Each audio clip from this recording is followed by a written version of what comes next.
민수기 13장 25절에서 14장 1절까지 말씀 다 같이 읽습니다. 바라는 광야 가데스에 이르러 모세와 아론과 이스라엘 자손의 온 회중에게 나와 그들에게 보고하고 그 땅의 과일을 보이고 모세에게 말하여 이르되 당신이 우리를 보낸 땅에 간즉 과연 그 땅에 젖과 꿀이 흐르는데 이것은 그 땅의 과일이니이다. 그러나 그 땅 거주민은 강하고 성읍은 견고하고 심이 클 뿐 아니라 거기서 아낙 자손을 보았으며 아말렉인은 남방 땅에 거주하고 헷인과 여부스인과 아모리인은 산지에 거주하고 가나안인은 해변과 요단가에 거주하더이다. 갈렙이 모세 앞에서 백성을 조용하게 하고 이르되 우리가 곧 올라가서 그 땅을 취하자 능히 이기리라 하나 그와 함께 올라갔던 사람들은 이르되 우리는 능히 올라가서 그 백성을 치지 못하리라. 그들은 우리보다 강하니라 하고 이스라엘 자손 앞에서 그 정탐한 땅을 악평하여 이르되 우리가 두루 다니며 정탐한 땅은 그 거주민을 삼키는 땅이요 거기서 본 모든 백성은 신장이 장대한 자들이며 거기서 네피림 후손인 아낙 자손의 거인들을 보았나니 우리는 스스로 보기에도 메뚜기 같으니 그들이 보기에도 그와 같았을 것이니라. 온 회중이 소리를 높여 부르짖으며 백성이 밤새도록 통곡하였더라. 아멘. 민수기 13장입니다. 25절에서 14장 1절 말씀. 무엇을 보고 계십니까? 제목입니다. 어제하고 오늘 새벽에 비가 내렸습니다. 여름철에 비가 내리면 보통 무지개가 뜨죠. 무지개가 뜨면 참 재미있습니다. 그 어린 시절 그 추억도 떠오르고 하여튼간 하늘에 무지개 펼쳐지면 그 기상 현상 자체가 매우 신비하죠. 근데 우리가 무지개를 생각하면 우리나라 같은 경우는 7가지 색깔로 이야기를 합니다. 빨주, 노초, 파남보 이렇게 7가지 색깔로 말을 하죠. 이것은 이제 그 일본의 영향을 받아서 그렇게 7가지 색으로 표현합니다. 그런데 국가별로는 약간 다릅니다. 주로 이제 서구에서는 6가지 색깔로 표현을 하고 또 아프리카 일부 부족 같은 경우는 3가지 색으로도 이야기를 하죠. 그냥 간단하게 빨간색, 노란색, 파란색 뭐 그렇게 말을 합니다. 예전에는 우리나라도 조선시대죠. 그때까지만 해도 오방색이다 그래서 하늘에 떠 있는 무지개를 5가지 색깔로 말한 적이 있습니다. 몇 가지 색깔이 맞을까요? 정답은 없습니다. 왜냐하면 색상과 명도와 채도에 따라서 구분하기 나름인 것이죠. 더 많은 색으로 표현할 수 있고 또 적게 또 각자 다양한 색으로 말할 수 있을 것입니다. 왜냐하면 그 안에는 우리 가시광선 안에서 이 세상에 우리가 볼 수 있는 모든 색깔이 그 안에 다 포함이 되어져 있기 때문인 것이죠. 중요한 것은 각 나라마다 사람들마다 자기가 보고자 하는 색으로 본다라는 것이죠. 더 다채롭게 볼 수 있는 사람이 있고 더 간단하게 보든지 어쨌든 그것은 개인이 아는 바대로 보고 싶은 바대로 보는 것입니다. 결과적으로 말씀드리면 이 세상의 모든 것은 우리가 사람들이 다 있는 그대로 보는 것이 아닙니다. 선택적으로 보고 또 선택적으로 듣고 판단하더라 하는 것이 사람의 세상을 보고 듣는 원리인 것입니다. 그런데 그나마 우리가 모든 것을 다 알고 정확하게 볼 수는 없지만 우리가 할 수 있는 한에서 최대한 바르게 보고 바르게 듣는 것이 우리 삶에 매우 유익하더라 하는 것입니다. 오늘 본문의 말씀을 통해 그것을 우리가 살펴보고자 합니다. 우리가 많은 것을 보고 듣고 판단하며 하루하루의 삶을 살아갑니다. 그런데 과연 우리는 무엇을 보고 있느냐, 무엇을 보고 또 어떻게 살아가고 있느냐 하는 이야기인 것입니다. 본문의 말씀은 이스라엘 12정탐꾼이 가나안 땅을 40일간 정탐하는 결과에 대한 이야기입니다. 그들이 다 이제 각자 맡은 지역을 정탐을 합니다. 그리고 모세 앞에 나와서 그 땅에 대해서 보고를 합니다. 그러면서 각자 이야기를 나눴겠지만 어쨌든 결론은 크게 두 가지입니다. 하나는 그 땅에 들어갈 수 없다라는 의견이 있었고, 또 하나는 우리가 그 땅에 능히 들어갈 수 있다라는 의견이었던 것입니다. 10대 2로 의견이 갈렸죠. 압도적인 수로 그 땅에 들어가서는 안 된다라는 사람이 많았고, 단지 딱 2명만이 그래도 그 땅에 들어가야 한다라는 의견을 이야기를 했을 것입니다. 그 결과는 아는 바대로 너무나 참혹했죠. 그래서 그들이 40일 동안 그 땅을 정탐했던 날 중에 하루를 1년으로 계산해서 40년 동안, 한 세대 동안 다시 광야로 유턴해라. 그래서 한 세대가 광야에서 다 죽을 때까지 광야를 떠들게 됩니다. 여기서 우리가 봄이 얼마나 중요하냐를 다시 한번 깨닫게 됩니다. 그러면 우리가 어떻게 볼 때 바르게 보는 자가 될 수 있겠습니까? 먼저는 무엇을 우선적으로 볼 것이냐가 중요합니다. 앞서 말씀드린 것처럼 그 무지개도 빨간색부터 보라색까지 우리는 그렇게 이야기를 합니다. 보통 빨주노초 파남보 이렇게 얘기하는데, 빨주노초 파남보로 볼 거냐, 아니면 보남파초 노주빨 거꾸로 이렇게 읽을 거냐 하는 것도 사실 개인의 자유입니다. 그런데 중요한 것은 같은 색깔이어도 어디서부터 색깔을 보느냐에 따라서 그 무지개도 다르게 보이는 것입니다. 같은 현상, 같은 가지수의 색상을 본다 할지라도 어디서부터 볼 것이냐도 역시 그 상황, 현재 일에 대한 판단이 달라진다라는 것입니다.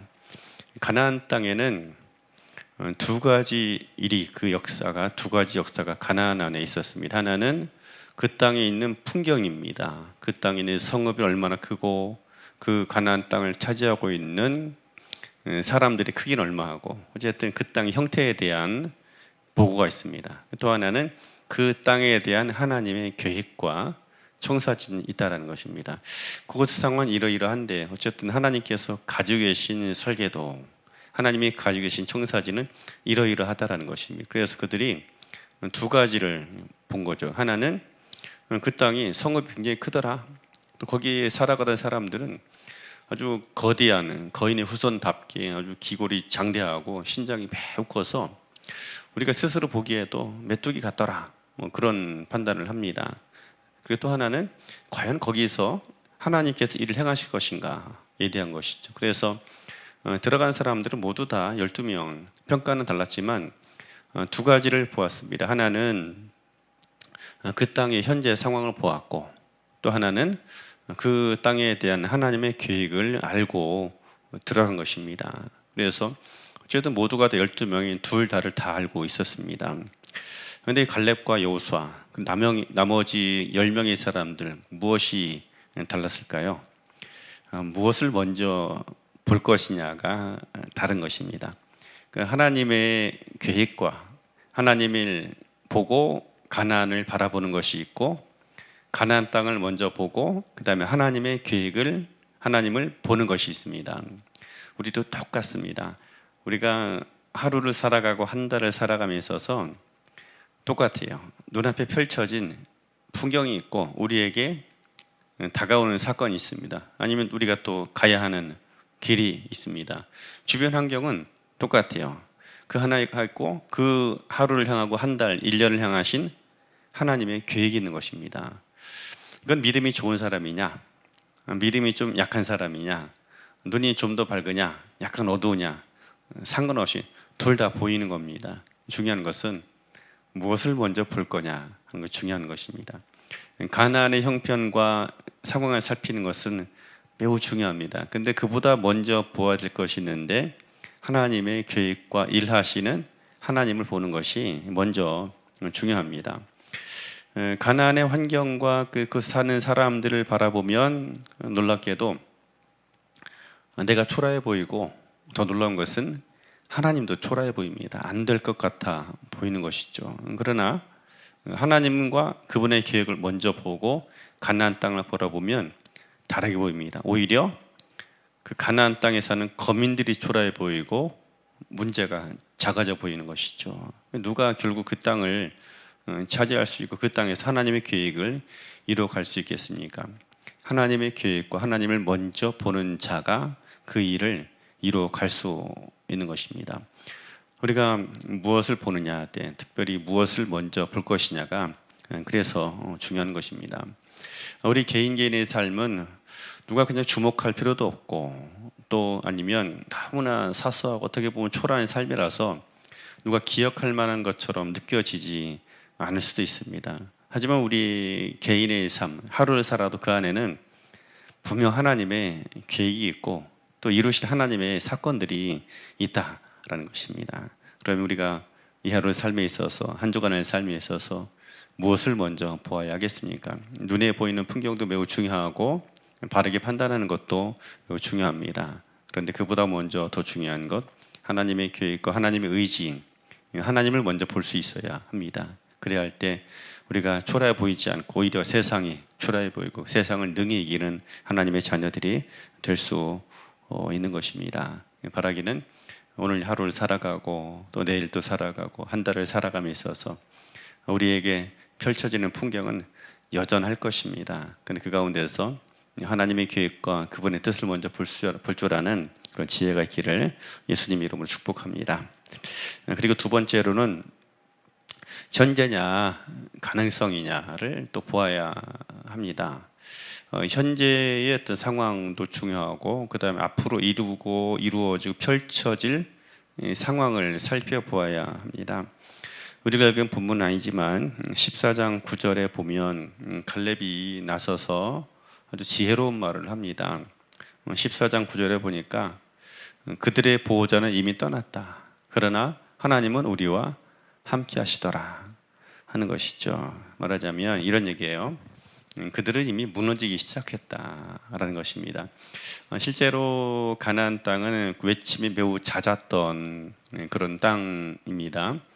좁고 긴 땅덩어리에다가 두 개의 문명이 교차하는 곳에 있었기 때문에 거기는 왕들이 전쟁을 하러 지나다니는 길이 있었습니다. 이른바 왕들이 다니는 고속도로가 있었던 것이죠. 그래서 여튼 거기는 자신들이 원하지 않았던 분쟁과 다툼에 수시로 휘말려야만 했던 지역입니다. 그러다 보니까 조금만 그 도시국가에 힘이 있고 돈이 있으면 성을 쌓기에 분주합니다. 성이라도 쌓아놔야 그 이집트라든지 아니면 저 메소포타미아 지역 왕들이 지나가면서 자신들의 가산을 또 아니면 자녀들을 군사로 징집하는 일, 탈취하는 일이 방지할 수 있기 때문입니다. 그래서 하여튼간에 가나안은 조금만 돈이 있으면 성벽을 쌓고 그렇게 살기가 그렇게 사는 분주했던 것이죠. 그래서 작은 도시국 하나도 점령하기가 쉽지 않았습니다. 그래서 매우 강성해 보이고 점령하기 힘든 그런 도시국가였던 것 틀림이 없습니다. 하지만 갈렙이 보았던 것은 바로 이것입니다. 그들의 보호자는 이미 떠났다. 그러므로 이제 무너져 가기 시작한다라는 것입니다. 그것을 볼 수 있어야 합니다. 지금 현재 어떤 눈에 보이는 상황 가운데서 그냥 어떤 표면적으로 보면 매우 강성해 보이고 도저히 감당할 만한 능력이 되지 않는 것처럼 이룰 수 있는 능력이 되지 않는 것처럼 보이기도 합니다. 중요한 것은 앞으로 미래에도 여전히 똑같을 것이냐 하는 것이죠. 현재 가나안 땅이 매우 강성해 보일 수 있지만 그들과 함께하고 있었던 보호자, 그들을 붙잡고 함께하고 있어도 강성하게 했었던 보호자가 떠났다라는 것입니다. 그래서 머지않아 무너질 것이다. 그것이 바로 갈렙의 여호수아의 판단이었던 것이죠. 그러나 하나님은 출애굽에서부터 광야를 지나고 지금 오기까지 여전히 우리와 함께 하시다. 그러므로 우리가 점점 더 강성해질 것이다 라는 것이 갈렙의 이야기였던 것입니다. 현재냐 아니면 미래의 가능성이냐, 그 가운데서 현재보다도 미래의 가능성을 볼 줄 아는 그런 눈이 있어야 합니다. 결국에 그런 사람들이 가나안 땅에서 새로운 역사, 하나님의 일을 이루어갈 수가 있기 때문인 것이죠. 대부분 사람들의 시각은 갈렙이나 여호수아와 같지 않습니다. 성경이 말하는 것처럼 10대 2라고 이야기를 하죠. 세상 사람들은 일반적으로 현재를 먼저 봅니다. 일단 눈앞에 펼쳐진 상황과 조건을 먼저 본다는 것이죠. 그 중에 극소수의 사람만이 하나님을 먼저 봅니다. 그리고 더 나가서 하나님의 역사를 보기보다는 현재의 상황을 보는 것이 이 세상 사람들의 기본적인 안목이다라는 것입니다. 그래서 이 세상에서 하나님 역사를 보기가 이룩하기가 쉽지 않은 것입니다.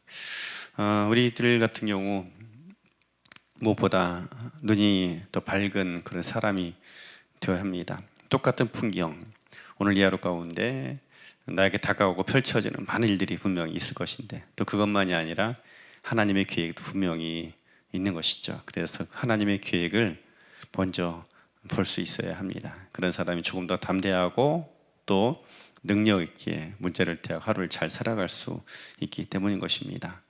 영원히 우리와 함께 하겠다라고 말씀하신 주님, 세상 끝날까지 내가 너희와 항상 하겠다고 말씀하신 그 주님을 신뢰해야 합니다. 그런 사람이 현재의 내 상황을 딛고 일어나서 조금 더 나은 미래, 하나님이 계획하신 미래에 근접하고 그 날을 만들어갈 수 있기 때문인 것입니다.